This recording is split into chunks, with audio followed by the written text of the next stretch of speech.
Hello friends, എല്ലാവർക്കും good morning. അപ്പം മഴതോരും മുമ്പയുടെ ഇന്നത്തെ സൂപ്പർ ഹിറ്റ് വിശേഷത്തിലേക്ക് എല്ലാവർക്കും സ്വാഗതം. അങ്ങനെ നമ്മുടെ കൃഷ്ണമോള് വന്നിട്ട് വൈജയുടെ കഥക് മുട്ടുകയാണ്. അമ്മേ കഥ തുറക്കമ്മേ എന്നും പറഞ്ഞുകൊണ്ട്. അപ്പോൾ ബബിതയും വന്നിട്ട് രോഹിതേട്ട ഒന്നിറങ്ങി വന്നേ രോഹിതേട്ട എന്ന് പറഞ്ഞുകൊണ്ട് രോഹിത്തിനെ വിളിക്കാം. അപ്പോൾ കുറേ നേരം ഇങ്ങനെ കൃഷ്ണമോള് വിളിച്ചതിന് ശേഷം ഈ വൈജ പുറത്തേക്ക് ഇറങ്ങി വന്നിട്ട് ചോദിക്കുകയാണ്, എന്തിനാണ് വിളിച്ച് കൂകുന്നത് എന്ന് ചോദിച്ചപ്പോഴേക്കും കൃഷ്ണമോള് പറയുകയാണ്, അതെ ചായയും സ്നാക്സും എടുത്ത് വെച്ചിട്ടുണ്ട്, ഇപ്പം വന്നാൽ നല്ല ചൂടോടെ കഴിക്കാം എന്ന് പറഞ്ഞപ്പോഴേക്കും വേണ്ട, അവളില്ലേ അലീന ഉള്ളതുകൊണ്ട് ഞാൻ വരുന്നില്ല, ഞാൻ കഴിക്കാനും വരുന്നില്ല, നീ നിങ്ങളെ പാട് നോക്കിപ്പോ എന്നൊക്കെ പറയുകയാണ്. അയ്യോ അതിന് അലീന ചേച്ചി കുളിക്കാൻ കയറിയെന്നേ, പിന്നെ എന്തിനാമ്മ ടെൻഷൻ അടിക്കുന്നത്, അലീന ചേച്ചി കുളിക്കാൻ കയറിയാവില്ല, പ്രശ്നമൊന്നുമില്ലല്ലോ. ഓ ഞാൻ ചായ കുടിക്കുന്ന സമയത്താണ് അലീന ഇറങ്ങി വരുന്നതെങ്കിലോ, ഇല്ല വരില്ല, അത്രയ്ക്ക് സമയമെടുത്ത് കുളിച്ചോളും, എന്നാൽ അലീന ചേച്ചി വാഗ്ദാനം ചെയ്തിട്ടുണ്ടല്ലോ എന്നൊക്കെ പറഞ്ഞപ്പോഴേക്കും ഉറപ്പാണല്ലോ, ആ ഉറപ്പാന്നേ, അമ്മ ഇങ്ങോട്ട് വന്നേ എന്നും പറഞ്ഞുകൊണ്ട് നേരെ വൈജ ടേബിളിൻ്റെ അരിയിലേക്ക് പോവുകയാണ്. അപ്പോൾ രോഹിത്തും വരിക. അപ്പോൾ രോഹിതം വന്ന് ഇങ്ങനെ ടേബിളിൽ ഇങ്ങനെ നിന്ന് ചായ കുടിക്കുകയാണ്. അപ്പോൾ നമ്മുടെ ഈ കൃഷ്ണമോള് ചോദിക്കുകയാണ്, എന്താ അമ്മയ്ക്ക് എന്താ അലീന ചേച്ചിയെ പേടിയാണോ എന്ന് ചോദിക്കുമ്പോഴേക്ക്, പേടിയോ, എൻ്റെ പട്ടി പോലും അവളെ പേടിക്കില്ല, അവളെ പേടി പോലും, എനിക്ക് അവളുടെ മുഖം കാണാൻ തീരെ ഇഷ്ടമല്ല, അവളുടെ മുഖം കാണുമ്പോഴേ എനിക്ക് അങ്ങോട്ട് വെറിഞ്ഞങ്ങോട്ട് വരും, അതുകൊണ്ടാണ് അവളുള്ളപ്പോൾ ഞാൻ പുറത്തേക്ക് ഇറങ്ങി വരാത്തത് എന്നൊക്കെ പറയാം. അമ്മ സാവധാനം ഇരുന്ന് അങ്ങോട്ട് ചായ അങ്ങോട്ട് കുടിക്കുന്നേ.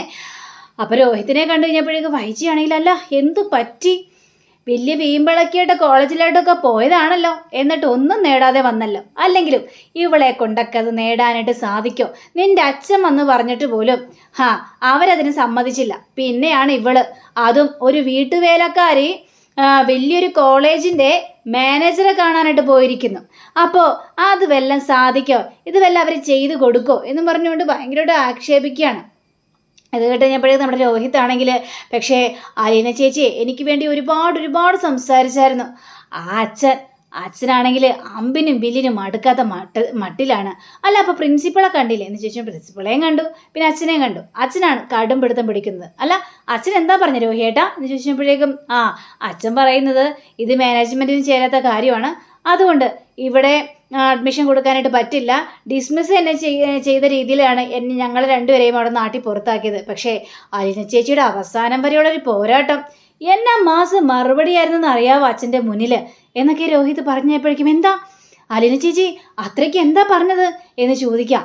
അങ്ങനെ ചോദിച്ചു കഴിഞ്ഞപ്പോഴേക്കും, അത് പിന്നെ ഗംഭീര പ്രകടനമായിരുന്നു, എന്താ രോഹിയേട്ടാ എന്താണെങ്കിലും പറ. അങ്ങനെ നമ്മുടെ അലീന ആ അച്ഛനോട് പറഞ്ഞ ഓരോരോ കാര്യങ്ങളും രോഹിത് അവിടെ പറയാം. ഇവർ രണ്ടുപേരും ആകാംക്ഷയോട് തന്നെ കേട്ടുകൊണ്ട് നിൽക്കുകയാണ്. അതെല്ലാം ഭയങ്കര മറുപടിയായിരുന്നു എന്നൊക്കെ പറഞ്ഞപ്പോഴേക്കും, അതിനുശേഷം എന്തുണ്ടായി ഞങ്ങൾ രണ്ടുപേരെയും മാട്ടി പുറത്താക്കി, അത്രയേ ഉണ്ടായിരുന്നുള്ളൂ. പക്ഷേ അലീന ചേച്ചിയുടെ ആ ഒരു ഭാവം കാണണമായിരുന്നു എൻ്റെ പൊന്നു മക്കളെ. അപ്പേ അലീന ചേച്ചിയുടെ ചുണ്ട് കിടന്ന് വിറയ്ക്കുകയും അതേപോലെ തന്നെ കണ്ണിൽ നിന്ന് കണ്ണുനീര് വരികയും, അങ്ങനെ മൊത്തത്തിൽ ദേഷ്യവും സങ്കടവും നിരാശയും ഒക്കെയുള്ളൊരു ഭാവമായിരുന്നു അലീന ചേച്ചിക്ക്. പക്ഷേ എത്രയൊക്കെ പറഞ്ഞിട്ടും ആ ഫാദർ കേൾക്കാനായിട്ട് തയ്യാറായില്ല. ഞങ്ങൾ രണ്ടുപേരോടും അവിടുന്ന് പൊയ്ക്കോളാനായിട്ട് പറഞ്ഞു. ഇത് കേട്ട വൈജയ്ക്ക് ഭയങ്കര പുച്ഛം. ഓഹോ ഇതാണോ സംഭവിച്ചത്, ഇതിനാണോ ഇത്ര വലിയ വീമ്പിളക്കിയത്, നാണമില്ലല്ലോടാ എന്നൊക്കെ പറഞ്ഞപ്പോഴേക്കും, എന്നാലും അലീന ചേച്ചി അത്രയൊക്കെ സംസാരിച്ചല്ലോ എന്ന് പറഞ്ഞുകൊണ്ട്, പിന്നെ അവൾക്കൊന്നും ഒരു ചുക്കും ചെയ്യാനായിട്ട് പറ്റൂല, അല്ലെങ്കിൽ അവൾ എന്ത് ചെയ്യാനാ, ഇവിടെ കിടന്ന് വീമ്പിളക്കൽ മാത്രമേ ഉള്ളൂ എന്നും പറഞ്ഞുകൊണ്ട് വൈജ ഇങ്ങനെ കിടന്ന് സംസാരിക്കാം. അങ്ങനെ പിന്നീട് കാണിക്കുന്നത് നമ്മുടെ മാമച്ചൻ്റെ വീടാണ്. അപ്പോൾ മാമച്ചൻ്റെ വീട്ടിലേക്ക് അതാ വരുന്നു, ഒരുത്തൻ കയറി വരികയാണ്. എന്നിട്ട് മാമച്ച എന്നും പറഞ്ഞുകൊണ്ട് കള്ളും കുടിച്ചിട്ട് വന്ന് വിളിക്കുകയാണ്. അത് നമ്മുടെ ഈ മാമച്ചൻ്റെ മോൻ്റെ കാമുകിയുടെ ഭർത്താവായിരുന്നു. അപ്പോൾ വന്നു കഴിഞ്ഞപ്പോഴേക്കും ഈ നമ്മുടെ ഇവള് വരികയാണ്, വളർന്ന് ഈ മാമച്ചൻ്റെ ദത്തുപുത്രി കൊണ്ട് ഇറങ്ങി വരികയാണ് രേവതിക്കുട്ടി ഇറങ്ങി വന്നിട്ട് രേവതിക്കുട്ടി ഇങ്ങനെ വളായിട്ട് നിളച്ചിട്ടാണ് വരുന്നത്. അവിടെ ഇടിയും മഴയതുകൊണ്ട് കറണ്ടൊന്നും ഇല്ലേതാനും. അപ്പോൾ അങ്ങനെ വന്നു കഴിഞ്ഞപ്പോഴേക്കും, നീയാണോ മാമച്ചനെ വിളിക്കടി നിൻ്റെ മുതലാളിയെ എന്ന് പറഞ്ഞപ്പോഴേക്കും ഒരു പേടിച്ചു പോയി. അപ്പോൾ മാമച്ചനും ആ ഗ്രേസമാൻ്റെയും കൂടി ഇറങ്ങി വരികയാണ്. നീ എന്തിനാ ഇവിടെ വന്നത്, നീ കുടിച്ചിട്ടുണ്ടോ? അതേടോ ഞാൻ കുടിച്ചിട്ടുണ്ട്, ഞാൻ കുടിക്കാതെയും വരും കുടിച്ചിട്ടും വരും എന്ന് പറഞ്ഞപ്പോഴേക്കും, അതിനെ ഇങ്ങോട്ട് കുടിച്ചിട്ട് വരേണ്ട ആവശ്യമൊന്നുമില്ല, നീ പോകാൻ നോക്ക്, നിന്റെ പാട് നോക്കി. അങ്ങനെ പോകാൻ വേണ്ടി അല്ലടോ വന്നത്, സംസാരിക്കാൻ വേണ്ടി തന്നെയാടോ വന്നത്. എടോ താൻ എൻ്റെ മുന്നിൽ എന്തും പറഞ്ഞാൽ വന്നത്? തൻ്റെ മകൻ്റെ കാമുകിയുടെ കുഞ്ഞിനെ കണ്ടുപിടിച്ച് കൊടുക്കണമെന്ന് പറഞ്ഞുകൊണ്ട്, ഇവിടെ ചത്തുപോയ മകൻ്റെ കാമുകിയുടെ കുഞ്ഞിനെ കണ്ടുപിടിച്ചുകൊണ്ട് കൊടുക്കാൻ പറഞ്ഞാൽ എൻ്റെ മുന്നിൽ വരാനായിട്ട് തനിക്ക് നാണമില്ലേടോ? താനല്ലേടോ എൻ്റെ ജീവിതം തകർത്തത്? തൻ്റെ മകനും താനൊക്കെ കൂടി തന്നെയല്ലേടോ എൻ്റെ ജീവിതം തകർത്തത്? തൻ്റെ മകനെ എനിക്കിട്ട് വലിയൊരു പണി തന്നിട്ട് തന്നെയാണ് പോയത്, എൻ്റെ സന്തോഷ ജീവിതം കെടുത്താൻ വേണ്ടി തന്നെ. എന്നിട്ട് ഓരോ കാര്യങ്ങളും ചോദിച്ചുകൊണ്ട് വന്നിരിക്കുകയാണ് എൻ്റെ മുന്നിൽ. കുഞ്ഞിനെയും തെളിക്കണതേ, വെറുതെ ചുമ്മാ പ്രശ്നങ്ങളുണ്ടാകുന്ന നിൽക്കരുത്, നീ അങ്ങോട്ട് പോയിക്കണ്ടേ? ഇല്ലടോ, ഞാൻ ഇവിടെ തന്നെ നിൽക്കും. എന്നാ പിന്നെ നിൽക്ക്. എടോ ഞാൻ പറയുന്നത് കേട്ടിട്ട് താൻ പോയാൽ മതി. ആ കുഞ്ഞിനെ തേടി പിടിക്കാൻ താൻ എന്നോട് പറഞ്ഞു. അപ്പോൾ താൻ എൻ്റെ മാനസികാവസ്ഥ എന്താണെന്ന് ചിന്തിച്ചോടോ. നിങ്ങൾക്ക് നിങ്ങളുടേതായ സന്തോഷം, എടോ ഇതെല്ലാം മറക്കാൻ വേണ്ടിയാടോ ഞാൻ ഓരോ ദിവസവും ഗുളിക കഴിച്ചുകൊണ്ടിരുന്നത്. പക്ഷേ അതിനിടയിൽ ഇതെല്ലാം കുത്തിപ്പൊക്കിക്കൊണ്ട് താൻ എൻ്റെ മുന്നിൽ വന്ന് ഓരോ കഥകൾ ഓർമ്മിപ്പിച്ചു. പിന്നെ എൻ്റെ മനസ്സമാധാനം എനിക്ക് ഇല്ലാതെയായി. അപ്പോൾ പിന്നെ വെറുതെ ഇരിക്കാനായിട്ട് എനിക്ക് പറ്റുമോ? എടോ ഞാൻ ആ കുഞ്ഞിനെ കണ്ടുപിടിച്ചടോ. അതെവിടെയുണ്ടെന്ന് എനിക്കറിയാം. ആ കുഞ്ഞ് ആരോടൊപ്പമാണെന്നും എനിക്ക് നന്നായിട്ട് തന്നെ അറിയാം. പക്ഷേ ഞാൻ പറയില്ലടോ. ഇത് കേട്ട് കഴിഞ്ഞപ്പോഴേക്കും ഇവരാണെങ്കിൽ ആകെ അന്തിച്ച് നിൽക്കുക, രേവതി കുട്ടിയും ആകെ അന്തിച്ച് നിൽക്കുകയാണ്. പക്ഷേ തന്നോട് പറയില്ല ഞാൻ, കാരണം തനിക്കതിനൊന്നും അർഹതയില്ല. ആ കുഞ്ഞ് എവിടെയുണ്ടെന്ന് പറഞ്ഞ് ആ കുഞ്ഞിൻ്റെ ഒപ്പം സന്തോഷത്തോടെ ജീവിക്കണം നിങ്ങൾക്കല്ലേ? അതിന് സാധിക്കില്ലടോ. ആ കുഞ്ഞ് ഒരു ഓർഫനേജിലാണ്, ആരും പോലും ഇല്ലാതെ അനാഥയായിട്ട് അവിടെ കഴിയുന്നു. പക്ഷേ നിങ്ങൾക്ക് ഈ ജന്മത്തിൽ ആ കുഞ്ഞിനെ കണ്ടുപിടിക്കാനായിട്ട് കഴിയില്ല. എപ്പോഴും നിരാശയായി നീറി നിങ്ങൾ ഇവിടെ കിടന്ന് മരിക്കണം എന്ന് പറയുമ്പോൾ രേവതി കുട്ടികൾ കരയുക. അപ്പോൾ ടോണി നീ സത്യം പറ, എവിടെയാണ് ആ കുഞ്ഞ് എന്ന് ചോദിച്ചു കഴിഞ്ഞപ്പോൾ നമ്മൾ തമ്മിൽ പിണക്കമൊന്നുമില്ല. പിണക്കമുണ്ട്, ഈ ടോണിക്ക് നിങ്ങളോട് പിണക്കമുണ്ട്. കാരണം നിങ്ങൾ അതേപോലുള്ള ചതിയാണ് ഈ ടോണിയോട് ചെയ്തിരിക്കുന്നത്. അതുകൊണ്ട് നിങ്ങളോട് എനിക്ക് പിണക്കമുണ്ട് എന്ന് ടോണി പറയാണ്.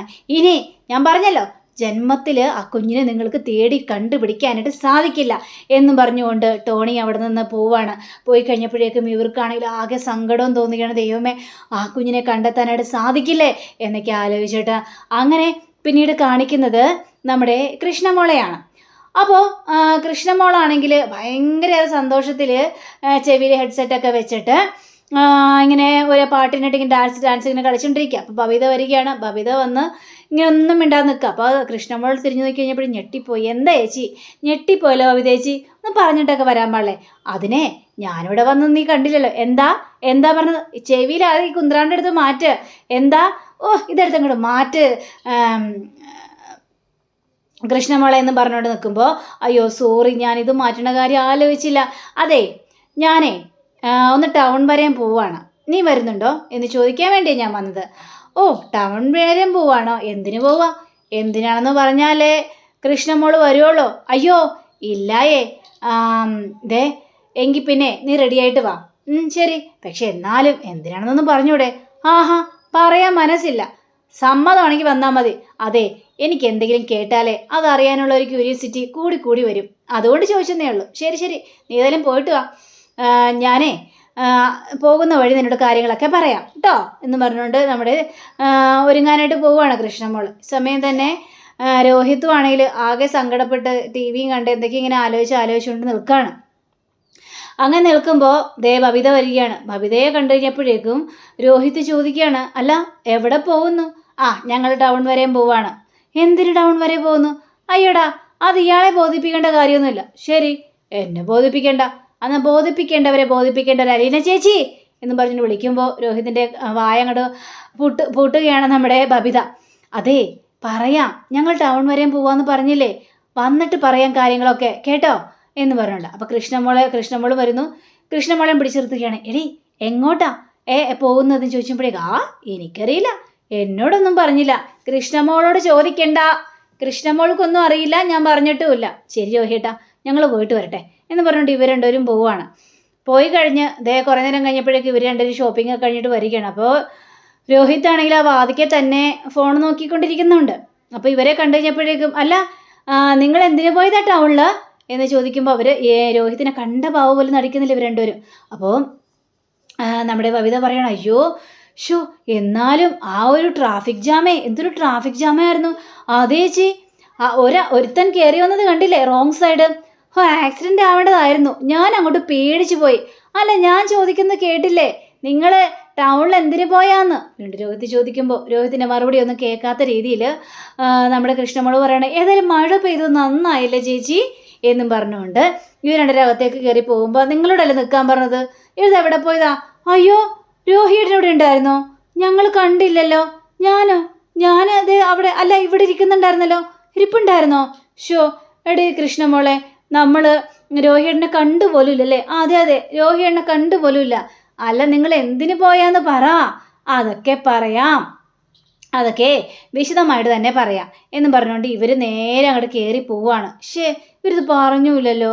അങ്ങനെ നമ്മുടെ അലീനയെ കാണിക്കുകയാണ്. അപ്പോൾ അലീനയാണെങ്കിൽ ബാഗിൽ ഡ്രസ്സുകളെല്ലാം മടക്കി വെക്കുക. ആ സമയത്ത് കൃഷ്ണമോൾ ടപ്പാന്ന് പറഞ്ഞ് വാതിലിട്ടൊരു മുട്ട്. അപ്പോൾ പെട്ടെന്ന് തന്നെ കഥ തുറന്ന് കയറുകയാണ്. ഇത് എന്താ കൃഷ്ണമോളെ പതിവില്ലാത്ത പോലെ ഒരു മുട്ടലൊക്കെ? ഞാൻ ഇന്നൊരു മൂർച്ചയോടെ മുട്ടാമെന്ന് വിചാരിച്ചു, അതുകൊണ്ടാണ് കയറി വന്നത്. അല്ല, എന്താണ് ഇങ്ങനൊരു മുട്ടൽ? അപ്പോൾ അതേ ബബിതയും കയറി വരികയാണ്. രണ്ടുപേരും ഉണ്ടല്ലോ. രണ്ടുപേരും എങ്ങോട്ട് പോയെന്ന്? ഞങ്ങൾ ടൗൺ വരെ ഒന്ന് പോകാമെന്ന് വിചാരിച്ചു. എന്നിട്ട് എന്നോട് പറഞ്ഞില്ലല്ലേ? അയ്യോ, ചേച്ചി കുളിക്കായിരുന്നില്ലേ, ചേച്ചി ബിസിയല്ലേ, അതുകൊണ്ട് അച്ഛനോട് പറഞ്ഞിട്ടാ പോയത് എന്നിങ്ങനെ പറയാണ്. എന്നാലും എന്നോട് പറഞ്ഞില്ല. അയ്യോ, അത് മനഃപൂർവ്വം പറയാതിരുന്നതാ. കാരണേ ചേച്ചിയോട് പറഞ്ഞു കഴിഞ്ഞാൽ ചേച്ചിയും എന്നൊന്ന് പറഞ്ഞാലോ. എൻ്റെ കൃഷ്ണമോളെ, പറയുമ്പോഴേ വിശ്വസിക്കാൻ പറ്റുന്നൊരു നുണ പറയണേ, അമ്പടി കേമികളെ. അങ്ങനെ ബബിത ആ ഷോപ്പിങ്ങിൻ്റെ ഡ്രസ്സുകൾ മുഴുവൻ അവിടെ വെക്കുക. കഴിഞ്ഞപ്പോഴേക്കും ഷോപ്പിംഗ് ഒക്കെ അടിപൊളിയായിട്ട് നടത്തിയിട്ടുണ്ടല്ലോ. ആർക്ക് വേണ്ടി ഷോപ്പിങ്ങിന് പോയത്? ബബിതയ്ക്കാണോ കൃഷ്ണമോൾക്ക് വേണ്ടിയാണോ? രണ്ടുപേർക്കും കൂടി. ഇതിങ്ങനെ പറയാണ് കൃഷ്ണമോള്. എങ്കിൽ പിന്നെ നോക്കട്ടെ. അന്ന് ചേച്ചി നോക്കി ഡ്രസ്സുകൾ നല്ല, അപ്പോൾ ഒരു ചുരിദാർ ടോപ്പ് എടുക്കാം. ഇത് കൊള്ളാട്ടോ, നല്ല രസമുണ്ട്. ബബിതയ്ക്കാണോ എന്ന് ചോദിച്ചു കഴിഞ്ഞപ്പോഴേക്കും എനിക്കല്ല, കൃഷ്ണമോളൊക്കെ ആയിരിക്കും. കൃഷ്ണമോളെ, ഇത് എനിക്ക് നന്നായിട്ട് ചേരുന്നുണ്ട് കേട്ടോ. അപ്പം നമ്മുടെ ബബിതയാണെങ്കിൽ, അതെ, ഇത് ഞാൻ മേടിച്ചത് കൃഷ്ണമോൾക്കല്ല, ഇത് അലീന ചേച്ചിക്ക് വേണ്ടി മേടിച്ചാണ്. എനിക്കോ? എനിക്ക് വേണ്ടി എന്തിനാ ഡ്രസ്സ് മേടിച്ചത്? എനിക്കിഷ്ടം തോന്നി അലീന ചേച്ചിക്ക് ഒരു ഡ്രസ്സ് മേടിച്ചു കൊടുക്കണമെന്ന്. അതുകൊണ്ട് ഞാൻ അലീന ചേച്ചിക്ക് വേണ്ടി ഡ്രസ്സ് മേടിച്ചു. ഇത് പറയുമ്പോൾ അലീനയുടെ കണ്ണുകൾ നിറയുക. അപ്പം അങ്ങനെയും കാണിച്ചുകൊണ്ടാണ് നമ്മുടെ ഇന്നത്തെ റിവ്യൂ ഇവിടെ അവസാനിച്ചിരിക്കുന്നത്. അടുത്ത റിവ്യൂവിനെ കാത്തിരിക്കുക, സബ്സ്ക്രൈബ് ചെയ്യുക. എല്ലാവർക്കും നല്ലൊരു ദിനം ആശംസിച്ചുകൊണ്ട് തന്നെ നമസ്കാരം. Thank you. ബൈ.